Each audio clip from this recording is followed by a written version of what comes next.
Best fighter in the world, yeah. I think it's Terence Crawford. Tell y'all, Crawford ain't getting knocked out. He ain't getting knocked out. Look, where the evidence is supporting that? Where is the evidence supporting that? Just because y'all think he lighting the ass, y'all think that's just it? Give me a number. He has an 85+ chance to beat Canelo. Why? He's not going in there to prove something which will fall into Canelo's hand. Oleksandr Usyk believes Canelo Alvarez is making a major mistake by taking on Terence Crawford, whom he regards as the best pound-for-pound fighter of this era and the current #1 boxer in the world. Usyk's comments reflect his deep respect for Crawford's exceptional skills, suggesting he sees him as operating on a different level, even above Canelo. Terence Crawford, #1, yeah? Yeah. Fair enough, great fighter, top fighter. So that's a good... Yes. That's a good #1, but it's debatable, it's subjective, but that's a good pick. So, round number 4. Why did Daniel Dubois push you yesterday? Do you know why? He gave you a push? I don't know, maybe Daniel afraid me, I don't know. Terence Crawford enters the fight with unwavering confidence, treating victory not as a possibility but as a certainty. He views himself as the more skilled and better prepared fighter, leaving no room for excuses. This mindset stems from years of experience dominating across multiple weight classes, and his absolute self-belief adds a psychological edge. When a fighter exudes this level of assurance, it can place significant mental pressure on the opponent. Listen, however they rate me, it doesn't matter. At the end of the day, we got to fight, and I'm going to win the fight. As simple as that. Can I ask you about if there's any rematch clause with this fight with Canelo? No, it's not. Is that something you push for? No, I didn't. And is any weight restrictions to the fight at all? No, it's not. A lot of fighters would like to put on a weight restriction to this type of fight. Why didn't you want to do that? Because I want him at his best. I don't want no excuses. I don't want no, reasons why, he didn't feel good or anything. I want him at his best. Crawford's coach has delivered a clear warning to Canelo Alvarez, stressing that Crawford's ambition should never be underestimated. Once Crawford commits to a goal, there's no turning back, a mindset that has defined his career as he's repeatedly taken on challenges others deemed impossible. Stepping up to face Canelo is just the latest example of that relentless drive. The coach highlights that Crawford's strength lies not only in his physical preparation but also in his mental toughness and discipline. His relentless focus and determination have been the foundation of his success. The one thing about Crawford is he got guts. Them bums ain't have no guts. Them bums didn't want to win. Crawford want to win. That's it. It ain't about no belt. It ain't about nothing. You didn't sign the contract. We want to win, and he want to be the best, and he is the best. So that's what's going to be the difference. Crawford got guts. He got a fighting spirit. So when you see Crawford, he going to go in there and get busy with Canelo. Don't you even doubt that. You understand? You ain't never seen Crawford stay on the back foot in no fight in his life. You understand? He the type of guy to go get you. So expect him to go get him. We're going to do everything we can to him. We're going to do whatever we got to do. But one thing you can expect is Crawford is going to step to him. Because you can't beat Canelo going on the back foot forever. You got to go get him. You got to do something. And he better know Crawford is coming. Jarrell Miller adds to the conversation by highlighting Crawford's hunger, a quality he believes can outweigh even experience and talent in boxing. He contrasts Crawford's drive with Canelo's current status as a wealthy and accomplished champion, suggesting that while Canelo has already secured fame, Crawford is still chasing a historic legacy. This difference in motivation, Miller argues, could give Crawford the edge, as hunger often leads to more intense training, deeper preparation, and greater focus when it matters most. Who do you think's going to win that? I'm pulling for Crawford in this one. I think people are underestimating his strength right now and his size. And I think he's a little more hungry than Canelo. So let's see though. But I like both guys. But I'm a little closer to Crawford, so I want to see Crawford can take it. And lastly, quick mention on IBA Pro. Interesting concept that people records on the line. So I know in boxing, people don't like risking their own and things. Do you feel like this is a step forward? So this could become a major player in boxing? I think it definitely can. I mean, any opportunity to make some money and build your repertoire and your arsenal. Boxing legend Bernard Hopkins makes a bold prediction, giving Terence Crawford an 85% chance of beating Canelo Alvarez. For someone with Hopkins' deep understanding of elite-level boxing, this is a significant endorsement. He praises Crawford's intelligence, strategy, and adaptability, traits he believes can neutralize Canelo's strengths. By assigning such high odds, Hopkins acknowledges Crawford's potential to control the fight.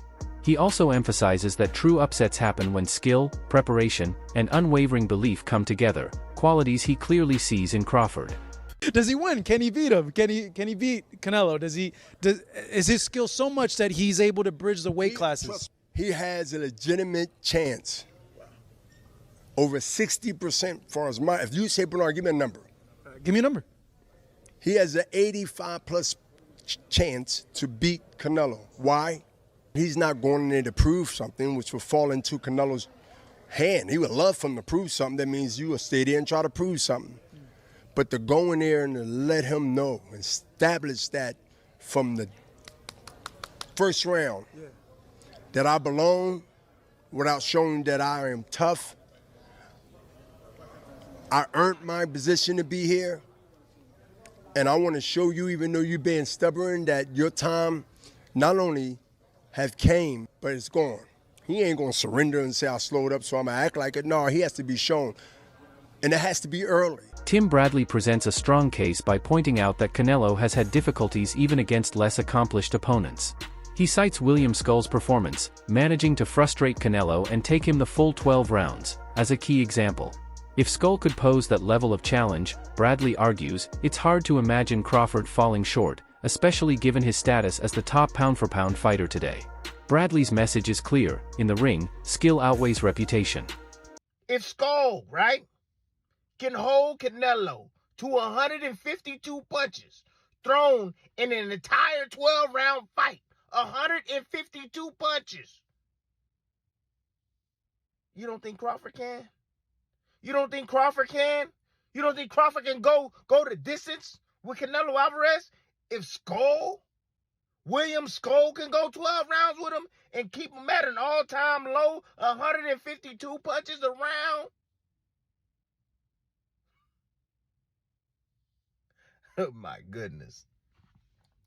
If Charlo, 154-pounder, can go up to 168 pounds. Respect Charlo's skills, but he ain't got Crawford's skills. If he can go 12 rounds with Canelo Alvarez, you don't think Crawford can go 12 rounds with him? You don't think Crawford can go 12 rounds with him? The most skillful fighter on planet Earth? Oh, damn, let me go even further. If Jaime Munguia, you could throw a penny in the ring, it's going to hit him. You could throw a dime in the ring, it's going to hit him. You could throw a feather in the damn ring, it's going to hit him. It's going to hit him. If he can go 12 rounds with Canelo Alvarez, you don't think Crawford can go 12 rounds with Canelo Alvarez? Damn, I got another one. I got another one. If Berlanga,